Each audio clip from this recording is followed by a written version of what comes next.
സന്തോഷത്തോടെയും സമാധാനത്തോടെയും ഒക്കെ ഈ ലോകത്തായിരിക്കുമ്പോൾ കഴിഞ്ഞുപോയ പിതാക്കന്മാരുടെ കണ്ണുനീരിൻ്റെ ഫലമാണെന്ന കാര്യം വിസ്മരിച്ചു പോകരുത്. അഭൂതമായി കാര്യങ്ങൾ പറഞ്ഞു പോവുകയാണ്. ആമുഖമായി ചിലത് ഓർമ്മപ്പെടുത്തിയില്ലെങ്കിൽ അതുകൊണ്ട് കാര്യമില്ലെന്ന് എനിക്കറിയാം. ഞാനും ധാരാളം പ്രസംഗങ്ങൾ പ്രസംഗിച്ചു.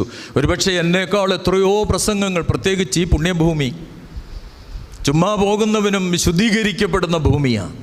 കയറി ഇറങ്ങി പോകുന്നവരൊക്കെ അച്ഛൻ പറഞ്ഞതുപോലെ ഏത് നല്ല കാര്യത്തിനും ഏത് കാര്യങ്ങൾക്കും ഇതുവഴി പോകുമ്പോൾ പരിശുദ്ധനായ പരുമലത്തിരുമയുടെ മധ്യസ്ഥതയിൽ അഭയം പ്രാപിച്ച് ഞാൻ പുണ്യം നേടാറുണ്ട്, ഞാൻ ജീവിതം നേടാറുണ്ട്, ഞാൻ സമ്പന്നനാവാറുണ്ട്, ഞാൻ ധന്യനാകാറുണ്ട്. എല്ലാം നേടിയെന്നുള്ളതല്ല, എന്നെ കരുതുന്നൊരു ദൈവമുണ്ടെന്നുള്ള തിരിച്ചറിവ് ഈ ഭൂമിയിലൂടെ കടന്നു പോകുമ്പോൾ, ദൈവനാമത്തിലായിരിക്കുമ്പോൾ എനിക്ക് അവനെക്കുറിച്ച് ലജ്ജയില്ല. എന്നെക്കുറിച്ച് നാണിക്കുന്നവനെക്കുറിച്ച് ഞാൻ